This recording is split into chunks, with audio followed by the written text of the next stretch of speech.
Hello दोस्तों, एक बार फिर से आप सभी का स्टडी विद हर्ष पर हार्दिक अभिनंदन, हार्दिक स्वागत है।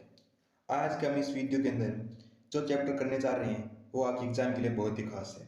हम दिल्ली सल्तनत का बहुत ही महत्वपूर्ण खिलजी वंश कंप्लीट करने जा रहे हैं, जिससे आपके एग्जाम में अलाउद्दीन खिलजी से संबंधित कई क्वेश्चन आप एग्जाम के अंदर पूछे गए हैं।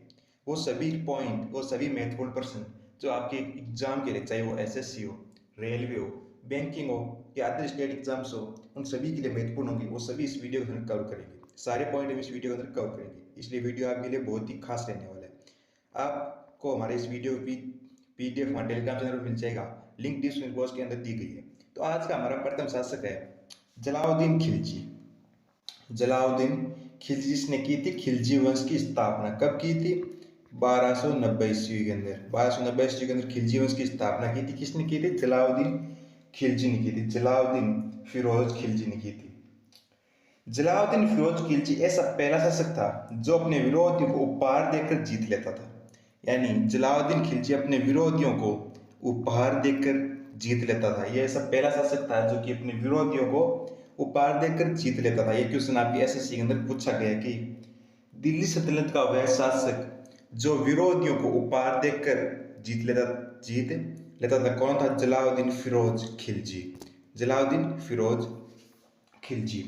सूफी संत सिद्दी मौला की हत्या करवा दी थी जलाउद्दीन फिरोज खिलजी ने। एक शांत शासक था, परंतु सूफी संत सिद्दी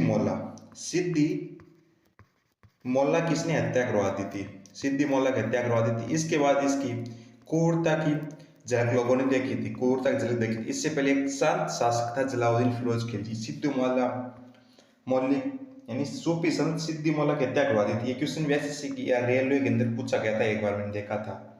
ये पहला शासक था जिसने भारतीयों को उच्च पद पर स्थान नियुक्त किया। भारतीयों को उच्च पद पर नियुक्त करने वाला पहला शासक कौन सा? पहला शासक भारतीयों को उच्च पद पर नियुक्त करने वाला पहला शासक संतुलित काल का। क्योंकि इससे पहले जो भारत शासक थे वो तो भारतीयों को नियुक्त करते थे, पर जो विदेश से आए थे उनमें से पहला शासक जिसने भारतीयों को उच्च पद पर नियुक्त किया था वो था आपका जलाउद्दीन फिरोज खिलजी। ये क्वेश्चन आपके लिए बहुत ही महत्वपूर्ण है, बहुत ही महत्वपूर्ण है। तो हमारा अगला शासक है अलाउद्दीन खिलजी। अलाउद्दीन खिलजी। अलाउद्दीन खिलजी वह दिल्ली का पहला तुर्क सुल्तान था जिसने धर्म को राजनीति से अलग कर दिया। उन्होंने घोषणा की कि राजस्व कोई रिश्तेदारी की जनता नहीं है। ये आपके लिए बहुत ही महत्वपूर्ण पॉइंट है कि वह दिल्ली का पहला सुल्तान जिसने धर्म को राजनीति से अलग किया था। कौन सा शासक था? अलाउद्दीन खिलजी। अलाउद्दीन खिलजी ने धर्म को राजनीति से अलग किया था और सरदारों द्वारा उन समस्याओं से बचने के लिए अलाउद्दीन ने 4 अध्यादेश भी जारी किए थे। अब अलाउद्दीन खिलजी के अन्य नाम देख लेते हैं हम। अलाउद्दीन खिलजी के अन्य नाम जिन्हें इसे जाना जाता था, पहला था यामनी उल दौला। यामनी उल दौला यामनी उल खिलाफत। यामनी उल खिलाफत। दूसरा, अलाउद्दीन अपने आप को कहता था द्वितीय सिकंदर।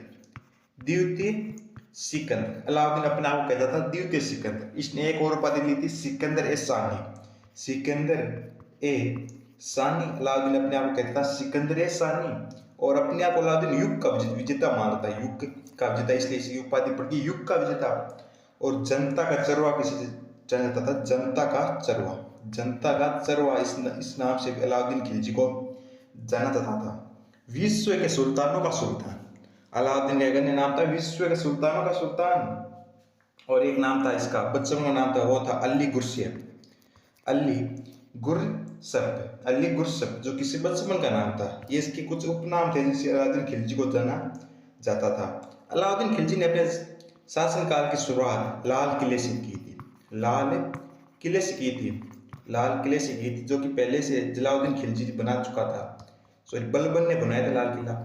उसी से इन्होंने अपने शासनकाल की शुरुआत की थी अपने शासनकाल की। पहला शासक जिसने राजनीति से धर्म को अलग किया, ये पॉइंट मैं आपको बता चुका हूं पहले। धर्म से राजनीति को अलग किया। मध्यकाल का प्रथम शासक जिसने दक्षिणी भारत पर हमला किया। दक्षिणी भारत पर हमला करने वाला मध्यकाल का प्रथम शासक। और किसके जरिए किया? वो था मलिक काफूर। मलिक काफूर जिसे कहते हैं हम 1000 दिनारी, क्योंकि इस पर 1000 रुपयों का इनाम लगा हुआ था। 1000 रुपयों का इनाम लगा था, इसलिए इसे हम कहते हैं 1000 दिनारी। नामक सेनापति था, जो इसे गुजरात विजय के देवगिरी विजय के तहत से प्राप्त हुआ था, गुलाम था ऐसे। और गुजरात विजय से आपके मलिक काफूर ने कोहिनूर हीरा लिया था। गुजरात विजय के तहत ही इसने मलिक काफूर ने कोहिनूर हीरा लेकर अलाउद्दीन खिलजी को दिया था। और मध्य काल में दक्षिणी भारत पर हमला करने वाला प्रथम शासक था अलाउद्दीन खिलजी, और सेनापति था इसका मलिक काफूर, जिसे हम जानते हैं हजार दिनारी के नाम से। और ये अलाउद्दीन खिलजी बाजार नियंत्रण प्रणाली के लिए बहुत ही प्रसिद्ध था। किसके लिए प्रसिद्ध था?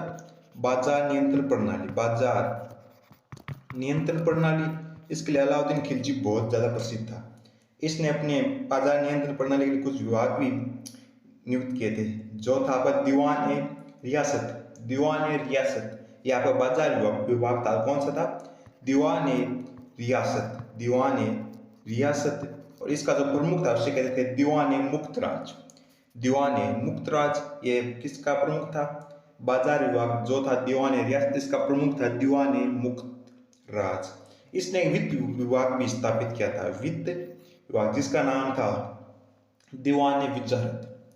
दीवान ए विजारत। इसने विदेशी विभाग भी स्थापित किया था, जिसका नाम था दीवान ए रिसालत। दीवान ए रिसालत।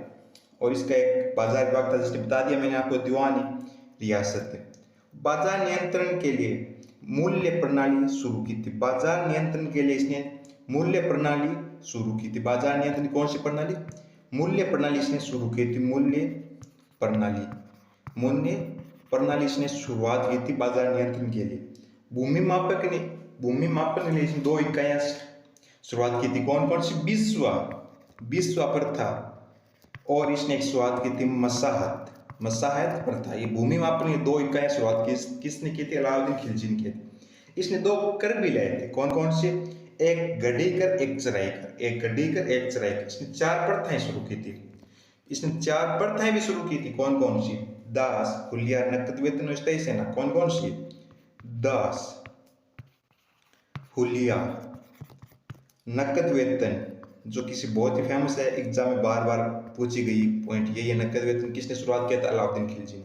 और स्थायी सेना, जब आपने स्थायी सेना रखी है तो उन्हें वेतन देना पड़ेगा, इसीलिए इन्हें दोनों हिस्सों ने शुरुआत की थी स्थायी सेना। इससे पहले किसी भी सल्तनतकालीन शासन में स्थायी सेना नहीं रखता थे, और नकद वेतन भी उन्हें नहीं देते थे। इसके बदले वो क्या देते थे? उन्हें जमीन का एक टुकड़ा देते थे। इसी के समय सर्वाधिक मंगोल आक्रमण हुए। ये क्वेश्चन महत्वपूर्ण। सर्वाधिक मंगोल आक्रमण जो कि सिख समय हुए थे, अलाउद्दीन खिलजी के समय। इसके कुछ निर्माण देख लेते हैं। निर्माण कौन कौन से थे? सीरी का किला। कौन से थे? सीरी का किला। अलाउद्दीन खिलजी के प्रमुख निर्माणों में से एक था सीरी का किला। हजार खंबा महल। हौज खास भी इसके द्वारा बनने का बहुत प्रमुख निर्माण केंद्रों में से एक है। और अल्लाही दरवाजा और अल्लाही मीनार, ये इसके प्रमुख निर्माण कार्य थे। ये सब मैंने आपको बता चुका हूँ इसके पॉइंट के अंदर सारे। तो हम आगे देखते हैं। हमारे अगले शासक थे मुबारक शाह। मुबारक खान अलाउद्दीन खिलजी के पुत्र थे। कौन थे? मुबारक खान, जो कि 1316 से 1320 ईस्वी के अंदर ये राजगद्दी पर बैठे थे। 1316 से 1320 ईस्वी के अंदर। इन्हें हम क्या कहते हैं? ये वो शासक थे जो कि लड़कियों के कपड़े पहन के आते थे। लड़कियों के कपड़े पहन के अपने दरबार के अंदर आते थे।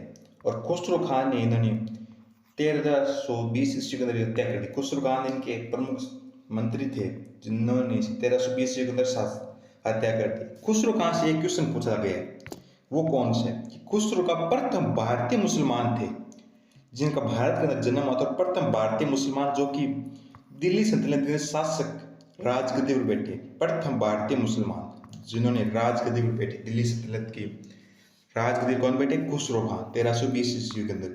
इसके बाद अगर तुगलक वंश आया था, वो हम अगली वीडियो के अंदर कंप्लीट करेंगे। इस वीडियो के अंदर हम खिलजी और जितने क्वेश्चन अब एग्जाम के लिए महत्वपूर्ण बनते हैं वो सभी कंप्लीट कर चुके हैं, चाहे वो अलाउद्दीन खिलजी से हो, या आप गयासुद्दीन खिलजी से, या जलालुद्दीन फिरोज खिलजी से, मुबारक शाह खान से, या खुसरो खान से। सभी क्वेश्चन मैंने आपको यहाँ पर कंप्लीट करवा दिए। अगर आपको हमारा वीडियो अच्छा लगा है तो एक लाइक कर दीजिए, और चैनल पर न्यू है चैनल को सब्सक्राइब कर लीजिए। और पीडीएफ लिंक आपको डिस्क्रिप्शन बॉक्स के अंदर दी गई है।